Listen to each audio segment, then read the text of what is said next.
Would you like me to look at the camera, or would you like me to look at you? Yeah, like I want you to look at me, so Okay. it's going to be kind of interview thing. So.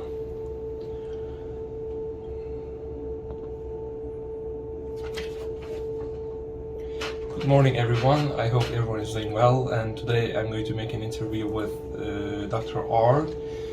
He is a religious studies teacher, I guess, in the school, and the purpose of making this interview is to kind of deep dive into the different aspects of your religion and what traditions you possess in your religion. So before we start, could you kind of briefly introduce yourself and what religion you believe in? Sure. So my name is Dr. Rinkevich, Matt Rinkevich. As you said, Ibrahim, I teach here in the Religious Studies and Philosophy Department. I also this year teach in the History Department. My background, I have a PhD in English literature, and so my focus was 16th and 17th century literature, Shakespeare, Spencer, folks like that. And I was particularly interested in the ways in which that literature relates to or reflects or contributes to conversations from the period about religion. So particularly that's the period of history known as the Reformation, where Western Christianity splits between Catholicism and what eventually comes to be known as Protestantism. And my personal religious background, I was raised Roman Catholic. My father was Roman Catholic, my mother was Protestant, or is Protestant, and that was the tradition in which I was raised, the tradition that I've attached myself to in different ways throughout my life. Okay, thank you so much. So I would like to start by asking my questions real quick. So what is your relationship with God, and who is God to you? Yeah. You don't waste any time. I think how I understand God and how I relate to God, there are a couple different facets to this. I think of God as personal. So I think of God, by that I mean I think of God as something that the closest counterpart to our kind of everyday experience is person. So I think that God is invested in me. I think that God is invested in other people. And I think that investment is not just investment, but rather is love. So I understand God as loving. I understand God as interested. I understand God as concerned. I also, given that I am a Roman Catholic, which is a branch of Christianity, I understand God as Trinity.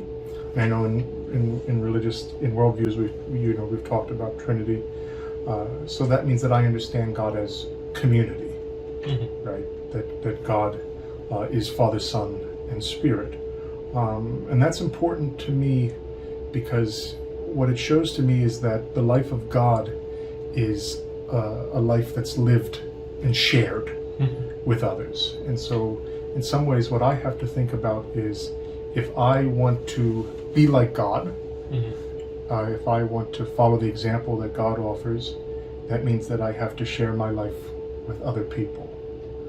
And God is a kind of model for that. So I see God as loving, I see God as community, as communal, and with my understanding of who and what Jesus of Nazareth is, I see God as very much a part of the everyday. I mean, for me, what Jesus means, what the incarnation means, is that God, who is transcendent, who is a part, has decided to involve himself or itself in the everyday. Okay. And that's powerful for me. Yeah. Thank you for the response. So I would like to continue with my second question. What are the core values of Catholicism? So what are the kind of the foundation, like the pillars of Catholicism? So I think that, as I understand and as I practice Catholicism, I mean, what I see is an idea that God has invested in humanity in a particular way, particularly through the incarnation, and that what that then means is I now have responsibilities. I have responsibilities to love God. I have responsibilities to love my neighbor. And so, and perhaps we'll get to more specifics about this later, what I'm challenged to do is to think about my actions. How are they expressions of love of God, and how are they expressions of love of neighbor? Something that I think is not necessarily peculiar to Catholicism, certainly not, but I think that Catholicism can emphasize this in a way that maybe other sects of Christianity don't always, or at least not in quite a way that I recognize, is Catholicism very much emphasizes, I think, the place and the role of the community. So there are some kind of versions of Protestantism, though I think that they are mistaken understandings of Protestantism, but there are some caricatures of Protestant thought that emphasize the individual relationship between the single person and God, that it's me and God. And what's helpful for me with Catholicism is it counters that. For me, it makes me recognize that my faith is something that I live in community, and that can take the form of church services, that can take the form of shared prayer, that can also just take the form of the understanding of what it means to be a church, what it means to be a member of the church. And again, I don't want to say that other versions of Christianity don't have this, but I think that there's an emphasis on the community in Catholicism that isn't always the case elsewhere, and isn't always the case in Catholicism either. But for me, that's really important. I think that's sort of a general statement. Thank you for the response. Yeah. So we will move on to the third question. So, what are your beliefs on the afterlife? On the afterlife? Yeah. What is the view of Catholicism? Yeah. Maybe like a comparison between the other sects, but what do you think specifically about the afterlife, according to your belief? Sure. So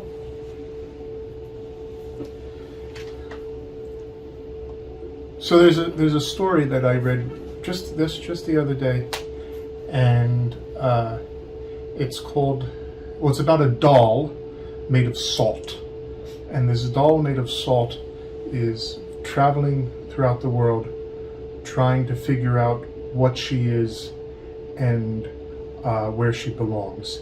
And finally she comes to the ocean, and the ocean welcomes her in, and she walks into the ocean, and as she's in the ocean, being made of salt, and in the salt water, she starts to dissolve and to dissolve and to dissolve until there's one little bit of her left. And in these final moments, she says, I finally understand what I am and where I belong. And the idea being, of course, that this doll of salt, this creature of salt, has become part of this great ocean of salt water. And I think that in some ways that's a good way for me to understand what it is to become part of the life of God. I think, and that's ultimately how I understand the afterlife, is that what I hope happens is that I will become part of the life of God in a way that is more profound than I can understand now, that is more complete than I can understand now, and that in that experience I will recognize this is what I am, this is where I belong, and that is to be in the life of God. What exactly that looks like, I don't really know. I mean, I do not think that heaven involves harps and angels' wings and pearly gates and things like that. I think that those are images that can help us. Just to talk more specifically about what the afterlife is generally understood to be for Catholics. I mean,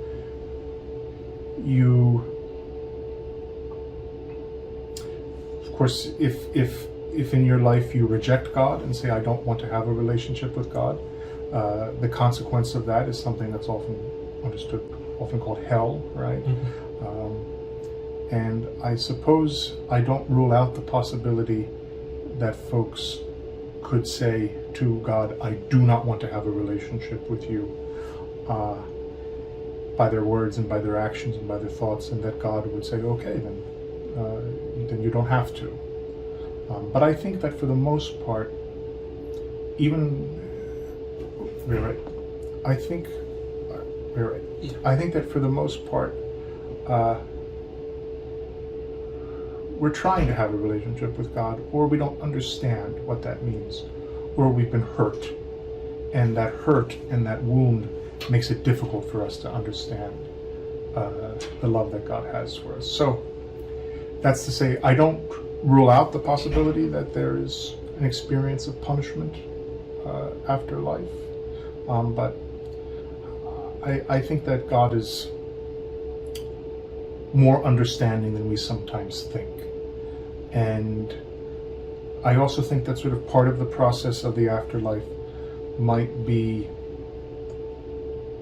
time or experience understanding the ways in which I've not loved as well as I ought to have.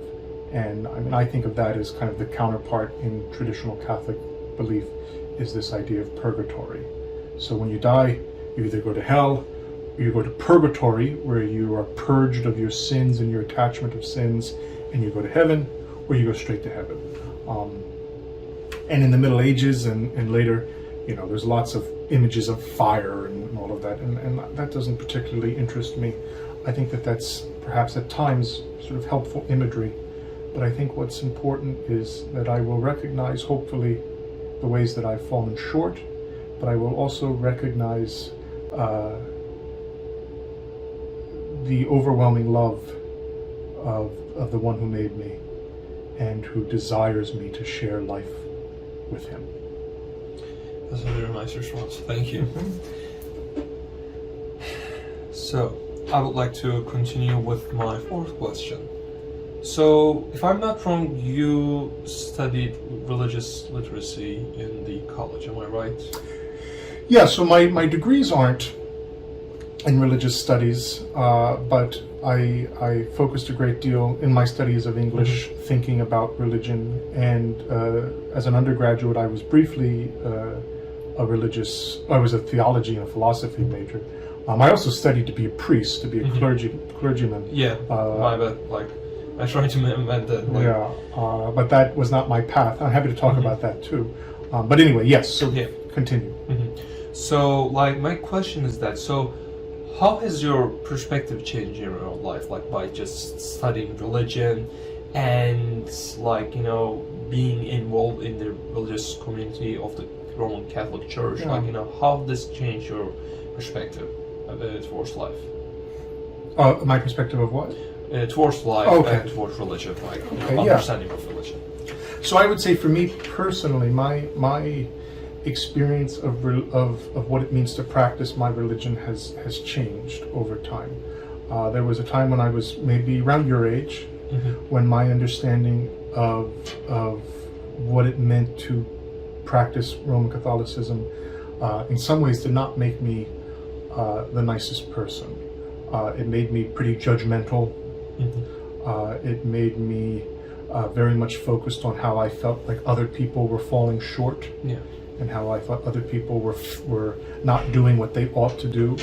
And I think, in part, just as a result of getting older, and taking some time to try to better myself, I've become less concerned with what other people are doing. My concern... Okay, so here's how I'll answer that question. Okay.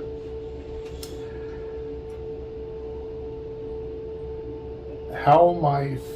And this is sort of related. It is related. How my faith affects the way that I understand life is that I try, not always successfully, I try with every interaction I have with other people to think this other person, Ibrahim or Reverend Confer Martins or Mr. Gettings or whomever, that this other person is a reflection of the face of God, and is loved by God. And if they are a reflection of the face of God, and if they're loved by God, then I have to love them. And I have to at least try to see them the way that I believe God sees them and the way that I believe God sees me. So that means that I have to try to recognize people's dignity. I have to try to treat them with respect. I have to try to love them and appreciate them as they are. And that doesn't necessarily mean that I will always approve of everything they do. If you're a murderer, I won't say, well, that's okay, God loves you. But God still does love you, I think, even if you're a murderer. And I have to recognize that you don't lose that dignity. You don't lose that, you don't stop being a reflection of the face of God, even when you do things you ought not to do. And so that's kind of what I try to be guided by, is to respond with the compassion that I think I'm shown, and to respond with the love that I think really we've been given. Okay, so I'll try to I think... I'm giving long answers, I'm sorry. I don't know no problem. I will be more specific, these questions will be a little bit more specific, okay, for at least 3 or 4 more questions. So, what are the major differences between the practices of Catholicism and other denominations of Christianity? What makes kind of a practice or a tradition special for a Catholic denomination? Yeah, I mean that's a complicated question. I'll try just to say a few things. I think that there are ways in which that communal element might be part of the answer. I also think Catholics have in some ways a more developed, or at least a more complicated experience of ritual practices. I mean, so we have these things called sacraments, which all versions of Christianity, for the most part, have some version, have at least 2. I mean, all Christians recognize that baptism, just about all Christians, I don't want to speak, but that's pretty true. Baptism and Holy Communion are sort of important ritual actions in the life of Christians. I think that Catholics might emphasize these ritual practices more than some other Christians might. And these are things like attending church services every Sunday, which Catholics are technically obligated to do, and to participate in that practice of Holy Communion. Things like confession, things like matrimony as a sacrament, ordination as a sacrament. So I think that there's a kind of ritual and liturgical practice in Catholicism that isn't always emphasized in the same way, at least in some other Christian denominations. Of course, the Pope is involved, and you know what that really means is not that some guy in Rome tells us what to do. What it means rather is that we see ourselves as part of a community that involves sort of authorities who help us to understand perhaps how we can follow the Lord and to love God. Not that other denominations don't have clergy and ministers, but it is perhaps cranked up a little bit in Roman Catholicism. Yeah. So, like, the other question which I'm going to ask is going to be kind of related to what I just asked, but like, what are some traditional practices that you perform for your worship, like, you know, or kind of traditions which you possess? For example, do you wear any special attire during worship, or like, you know, just like that, like those special traditions and, you know, maybe clothing? Yeah, so I don't particularly, but I mean, it is not uncommon for Roman Catholics and other Christians to wear, you know, of course, say crosses or crucifixes around their neck. I will say one thing that's maybe analogous to this is, you know, in my apartment here, over the door, I have a crucifix, right, an image of the crucified Jesus that is sort of there over the door into my home, and I see that, and that reminds me of that love of God that I was talking about. I have in my bedroom an image that was a gift from my godmother, an image of the Virgin Mary. So I mean, those sorts of, that's maybe another difference between Catholics and some other Christians is we like our pictures and our images and our statues more maybe than some of our brothers and sisters do. So are you saying that this is not a common practice in Orthodox or, like, you know, other denominations? So Orthodox Christianity, they like and make use of icons and images as well. But there are at least some versions of Protestant Christianity that are maybe uncomfortable around the use of images, and think maybe every once in a while, maybe Catholics are too attached to these images. I don't agree. I think that what those images do is they acknowledge the fact that I'm made of flesh and blood, and I have senses, and I see things and smell things and hear things, and I need to have those senses be part of my practice of faith. Yeah. It's what I see as their value. Okay, so I would like to continue on by asking, like, so how your practices, especially, like, you know, Roman Catholic practices, affect your life? Like, do you kind of restrain yourself from any particular things, or does it, like, you know, how your practices mold your life? Let me kind of rephrase what I said. Yeah, so I try not to murder people or to steal and things like that, but I mean, sort of less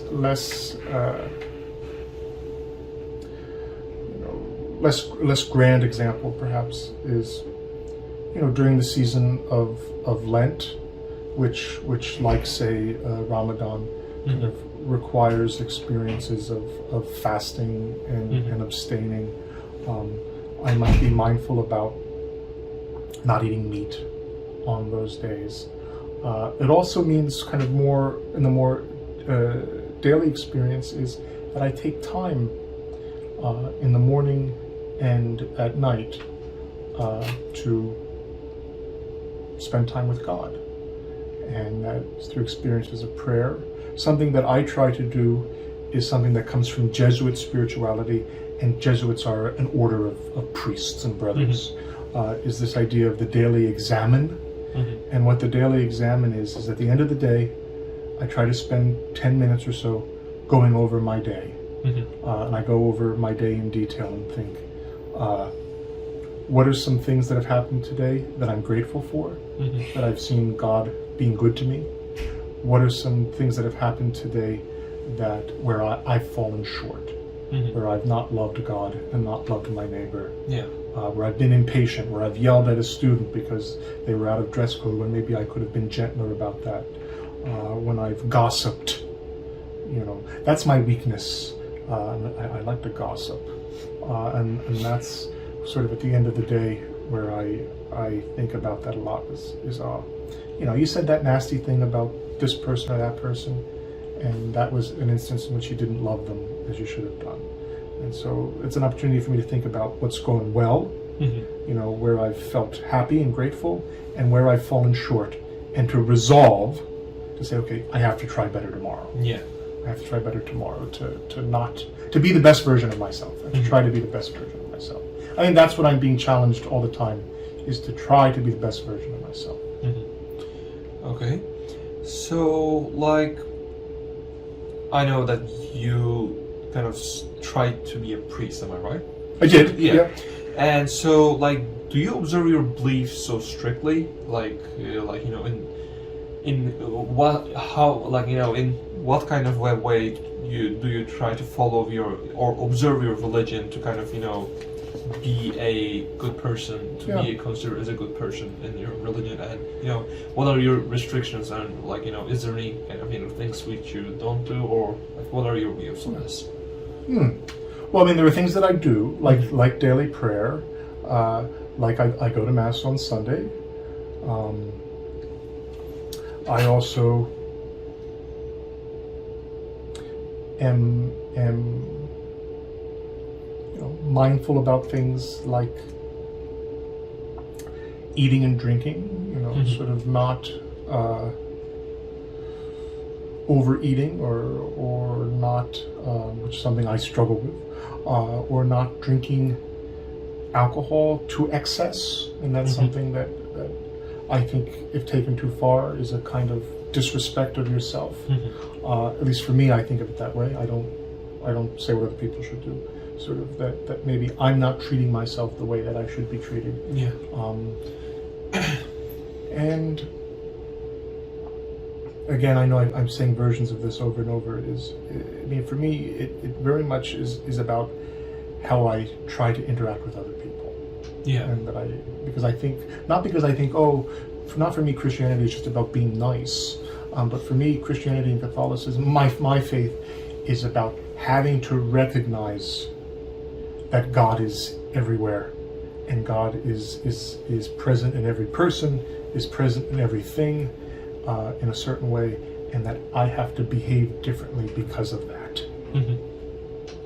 I see. Thank you.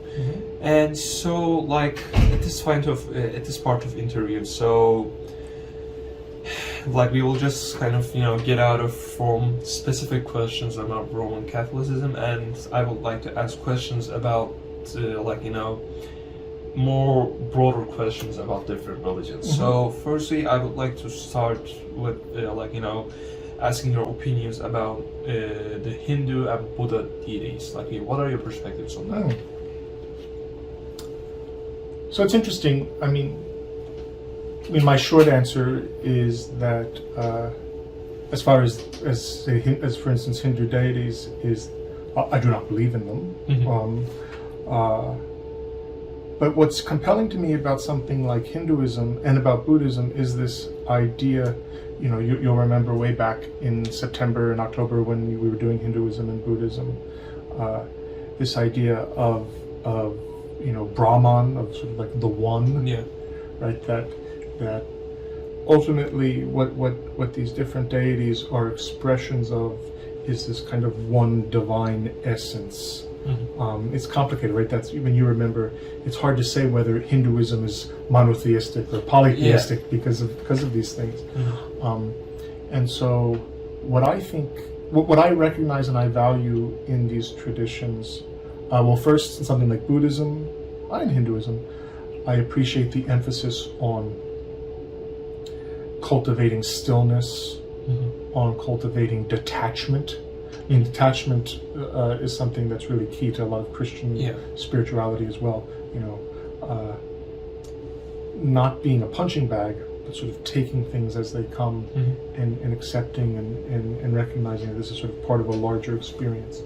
And I think that ultimate dependence on and a recognition of the reality of the one, and sort of this interconnectedness. Christian understandings of this, I would argue, are different in some important ways, but there is some common ground there. That, you know, I recognize the life of the one, what for me I understand is God, sort of to be at work all throughout creation. And I think there's some common ideas there in, say, in Hinduism, ideas of Brahman. So you kind of, you know, yeah, like, so you mean that there's a, let's not say that they're the same connection, but similar understanding of the Holy Spirit and the gods. I think that we're recognizing that there's something that these traditions are recognizing, and by these traditions I mean Catholicism, Hinduism, and Buddhism. There's something that they're all recognizing that seems to be common. They're not always exactly the same, but there's something shared there, I think. And I think that we should recognize differences, but we should also appreciate what it is that we're sharing. And the same goes for, in a kind of more obvious way, with, say, Judaism and Islam.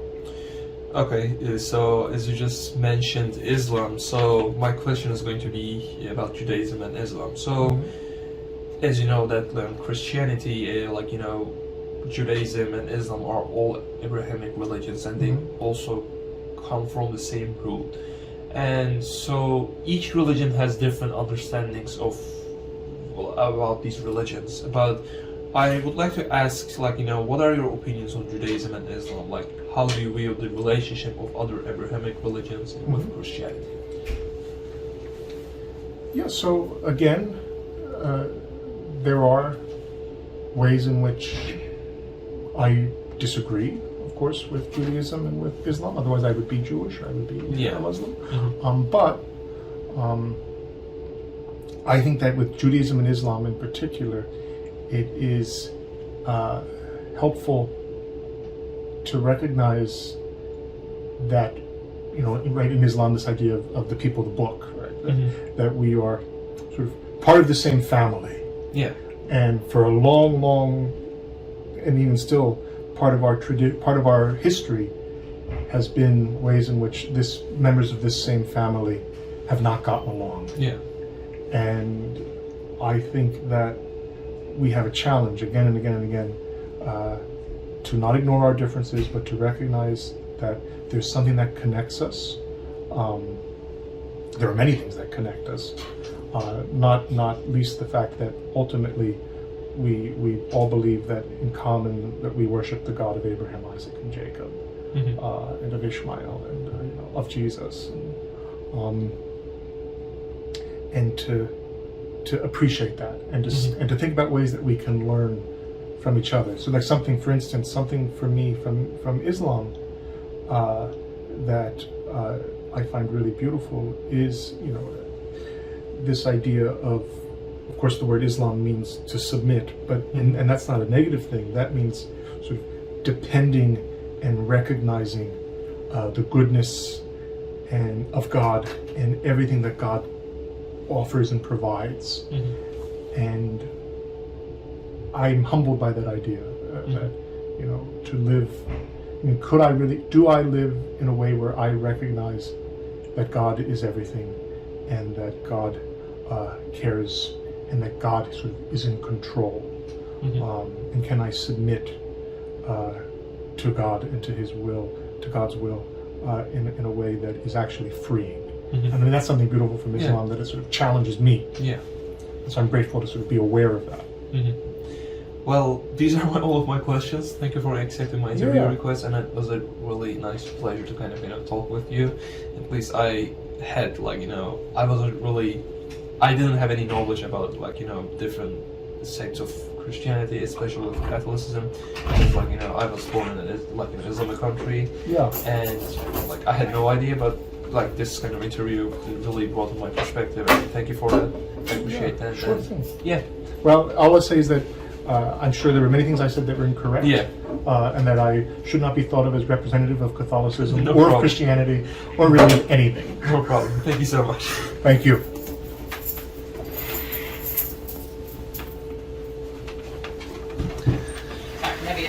Oh, not at all.